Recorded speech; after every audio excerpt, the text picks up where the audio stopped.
So it's a real pleasure to be here. I guess the first thing to say is I'm probably the least qualified digital person in the room to talk about this. The only claim to fame that I have is about 18 months ago, I got into a mile-long text chain with a guy named Jim Haw, maybe some of you know him, about what are we going to do on the digital front with this new technology that we're bringing. And it had a lot to do with, hey, I want to be the smartest plant on the planet. How do we do it?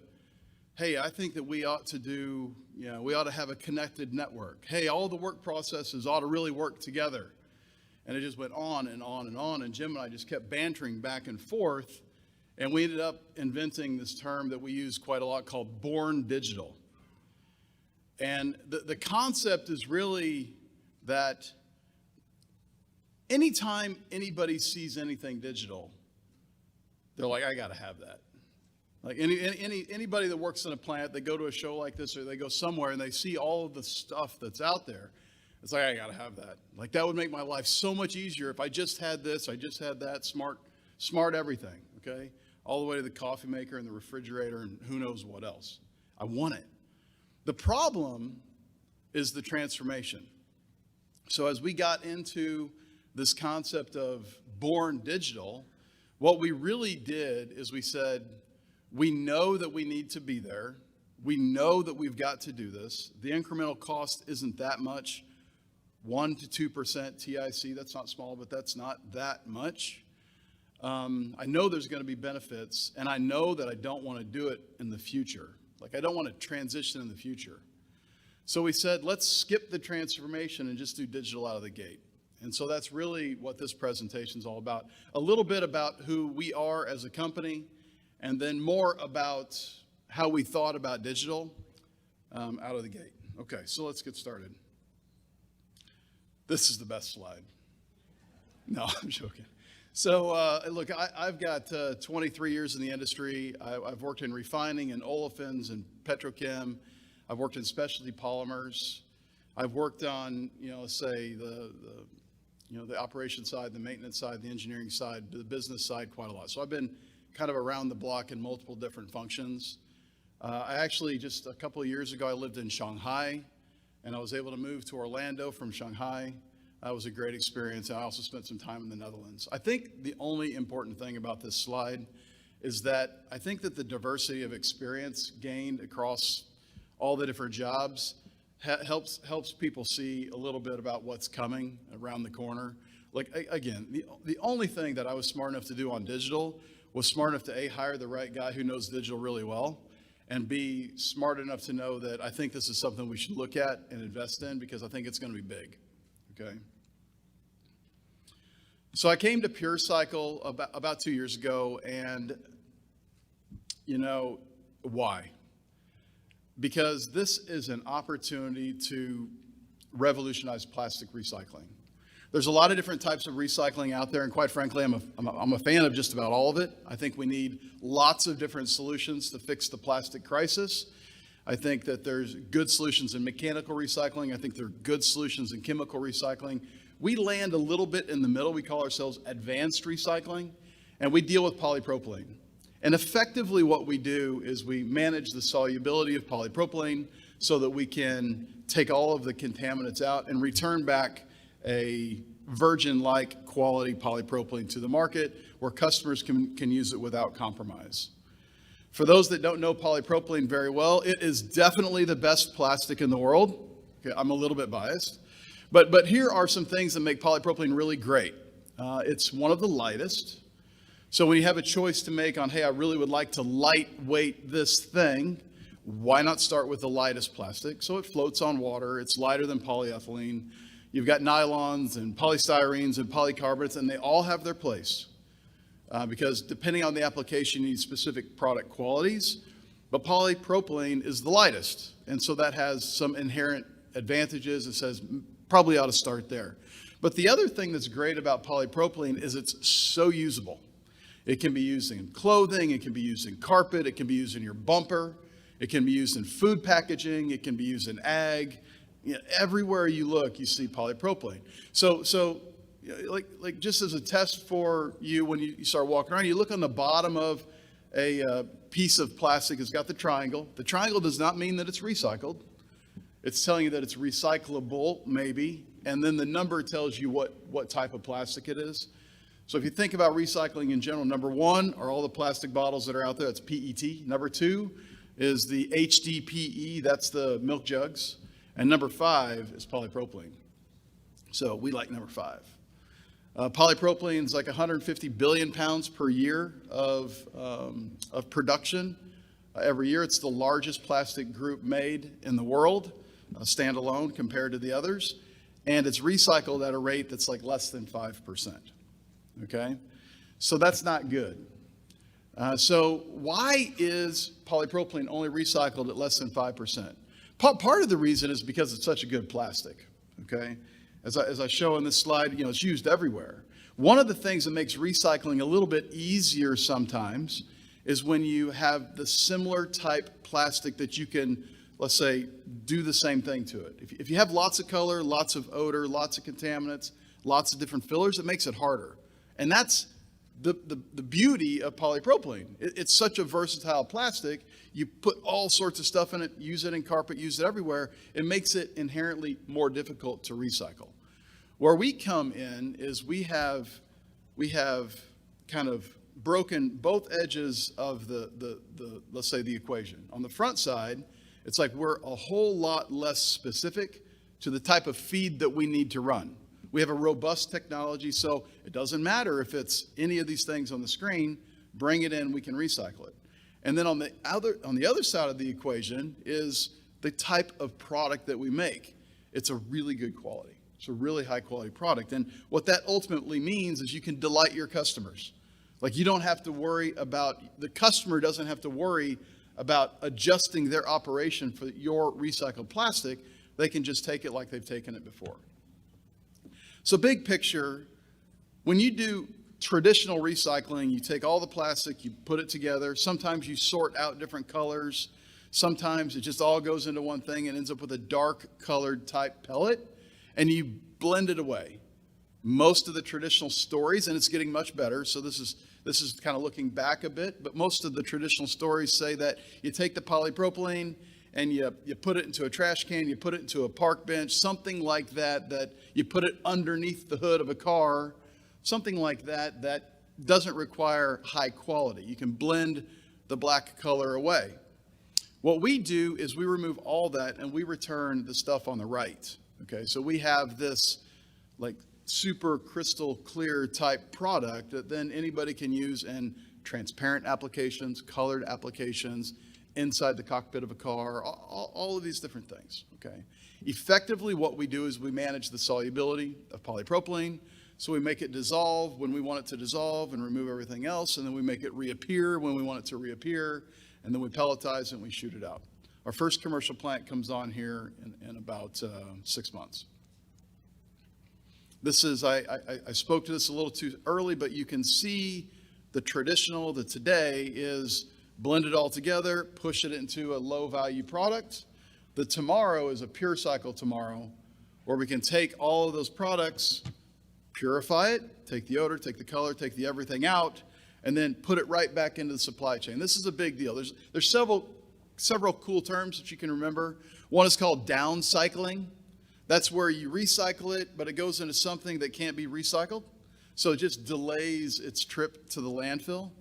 The other is upcycling, where you can take a low value and upcycle it to something better.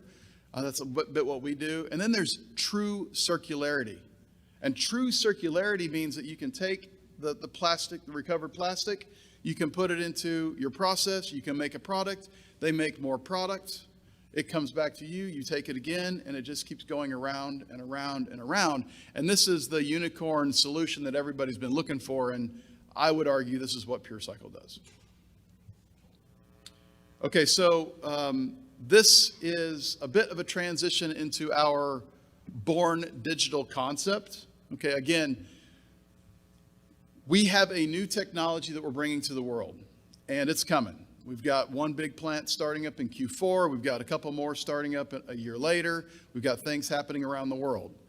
But what we really tried to do was build it on a digital platform so A, we could transition it around the world easier, B, we could train people faster, and C, we would have unlimited capability to just bring data in and do cool stuff with it, okay? So we're gonna go ahead and play this. It's about a minute and a half. Sorry to bore you, but it's a pretty cool video and it'll set the stage for the next thing. Go ahead. At PureCycle, we transform polypropylene into versatile, replenishable, ultra-pure resin through our unprecedented purification process that removes odor, colors, and contaminants. Our mission is to revolutionize plastic waste into a renewable resource, and that requires us to rethink plastic recycling. We build on existing ideas so that we can scale faster, run more efficiently, and increase productivity, enabled through a digital plan built today for tomorrow. So we aren't weighed down by concepts that don't work. PureCycle has partnered with Gulfspan to centralize the building of our plants, which allows us to copy and paste our plant modules. This replication approach from multiple production lines at one site location will speed up the building process, decrease operating costs, improve efficiency, and enhance safety. And ultimately, this plant module production strategy helps us quickly grow capacity to produce 1 billion pounds of PureCycled plastic by 2025. Traditional manufacturing plants are dealing with massive challenges of transforming legacy technology platforms to digital. PureCycle's forward-thinking approach means our facilities are born digital. Thanks to our partnership with Emerson, we are building smart facilities from the get-go. PureCycle is leapfrogging to the latest generation of automation technology, employing virtual reality, augmented reality, and artificial intelligence, so projects can be completed faster and operate with world-class performance. It's pure digital. Through our unprecedented purification process and leading-edge approach, PureCycle will change how you view and use plastic. We exist to attack the waste crisis and are about to make plastic cool again. The PureCycle era of plastic recycling is here. I really like that video. Okay, so that's who we are. All right, so I think it gives you a good idea of how we're trying to integrate the digital into what we're doing. Quite frankly, if you think about what we're really trying to attack with our business plan, the growth rate that we're trying to achieve, it's quite frankly, I don't think possible without digital and without a strong digital platform. I mentioned in the video, there were a couple clips there about Emerson. I'd like to just thank Emerson quickly for the invitation to come here and also the partnership along the way. They've really been an amazing partner to help us get our mind wrapped around all the different aspects of doing what we're trying to do. It's really hard to pull it all together. It's a whole lot of work at the beginning, but we're tackling it because we know it's the right time to do it. Okay, so a bit more about the company, and then I'll get into a few more slides about the digital. We're pretty close to being done, but this is the effective growth plan. We've got a facility in Ohio, which is about 110 million pounds per year, and then we have the capacity for another billion pounds a year in Augusta, but we have 2 lines planned for there, starting up a year from now or a year and a half from now. We've got activity in Europe, and then we also have a partnership with a company called SK Chemical. They just recently changed the name to SK Geocentric, and they're a really good partner for us in South Korea. I was there a couple of weeks ago, and we'll be building a plant there by the end of 2024, okay? Okay, so when you get into the recycling world, I know there's a lot about recycling, not as much about digital at the beginning. We're going to switch. But when you get into recycling, one of the things everybody wants to know is what's your life cycle analysis? How good are you at recycling? And this is one of the things that we do. It's one thing to be subsidized economically to make it work. It's another thing to recycle, but it costs a bunch more energy. Really what you want to do is find that holy grail moment where you can use less energy, use less carbon footprint, and also be economically sustainable. So what we show here is that our carbon footprint relative to virgin polypropylene is like a 35% reduction. That's using Ironton, Ohio's data, which is heavily coal-based. You can see that we're 80% under on energy usage, and our water is about flat, okay? We're born digital, which means born sustainable. We're in the business of reducing the plastic waste in the world and recycling it into a renewable resource, a circular resource. So here's our born digital philosophy. Okay, so the only thing we really believed out of the gate was that if we don't do digital now, it's going to be tremendously more difficult in the future.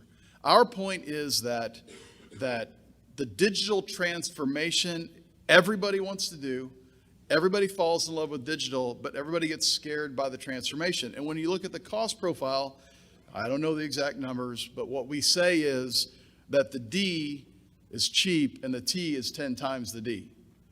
Okay, so the transformation just costs a lot more than digital. So if you get into it right out of the gate, then you've got a better chance of being successful. But I would tell you that I think you have to have the right team, the right vision for what you want to do, because building that digital foundation, not just so it's good for what's available today, but so it can be bolted on and built into the future is very important.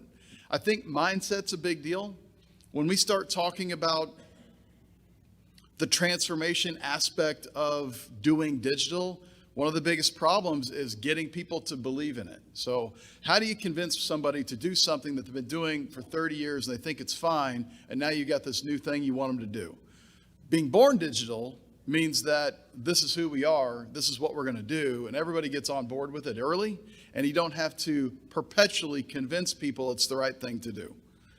I do believe that when we do this, we're going to train faster, we're going to train better, we're going to move faster, we're going to be able to copy and paste work processes across our plants much more effectively, and I think ultimately that will help us get there in a more efficient way. But then once we are running, I don't really know how much value we're going to create when we run. Okay, I know that when we can do predictive maintenance versus reactive maintenance, you win. I know that when you have good integrated training, you win. I know that when you have lots of data that can be organized in a way that it becomes useful information, then you win. And I know that if you don't have those things, you're always chasing your tail and hoping and wishing that you had. And so I believe that once we build this system, we'll be able to really integrate it all together so that we can do these great things. Why does it matter? Okay, so we've got a couple of really cool things happening for PureCycle. A, we're ESG, we're recycling. I was 22 years in multiple, let's say, oil and gas, refining, petrochem, specialty polymers. You know, and as I got further away, and I'm a fan of all of it, but as we got further away from refining and got closer to specialty polymers, my kids started to like me more. And then I got home and I was like, hey, Daddy just made a bumper. And they're like, yeah, cool. So like, even when I was specialty polymers and doing cool stuff like making a polymer that's really good for a bumper on a car, it wasn't until you said, but we sold it to Tesla, did they care. But now that we're in recycling, I mean, I feel like I'm a hero, at least for like 2 days. Okay, I'm back to where I was before now, but being in recycling is just cool because you feel like you're doing something good for the future. You feel like you're doing something good for the world, and everybody can win in this. It's not a I win, you lose type scenario, so we're very excited to be there. So we've got that going for us, but the other thing is that when you have a digital platform and you're talking digital to the younger people that are coming into the workforce, I mean, they're all in. They're like, I love it. This is great. Or you bring folks that have been in the industry for 15 or 20 years, and they're like, I've been wanting to do this for 30, they've only been there for 15. I've been wanting to do this for 15 years. So our ability to attract people into our company is pretty strong. I think driven a lot because we're new, we're growing, it's fun. A lot because it's recycling, you got a chance to change the world. But quite frankly, and this will probably grow over time, I think it's also because we're digital. I think that people just love the idea of being digital, and they see an opportunity to really do it in a big way. You know, we're really trying to think about digital across the entire ecosystem. It's got a component of safety. It's got a component of training. It's got a component of operational excellence. It's got a component of artificial intelligence, data mining, regression, all these things are cool. Okay, so really, I think the digital philosophy matters. Again, I mentioned this already. Big shout out to Emerson. I consider them one of our key core partners. I think there's an interesting, and this is probably heresy to say in a group like this of diverse industries and providers, and there's a place for everybody to play. But one of the benefits that we have seen is that Emerson has helped to provide us a wholesale package. And when you can kind of buy and integrate from the same place, you have an opportunity to minimize some of the barriers between different information connections. And I think that we're going to see good benefit of that over time. Plus, I'll tell you, in a world where supply chain is a real pain in the neck, having a partner that's deep, wide, engaged, helpful, can get you out of a jam in a time or two. I mentioned this a bit, but really we're trying to build an entire ecosystem. It's probably the wrong time for us to be building a full digital ecosystem for our plant because we've got a lot going on everywhere, and this is another thing. But we believe it's the right time because if we do it now, it will serve us forever. And so the idea of integrating maintenance processes, smart 3D, smart P&IDs, it's really a way to integrate all of your key work processes into a digital ecosystem so it's easier for people to use and easier for them to do it right and easier for them to do it well. This is a quick slide. I think I've got one or two left here, but the idea of high performance, what does it do for operability? Like, we're going to have the tablets in the field. We're going to have high performance graphics. Alarms are going to be right out of the gate. It's not going to be a rationalization effort down the road.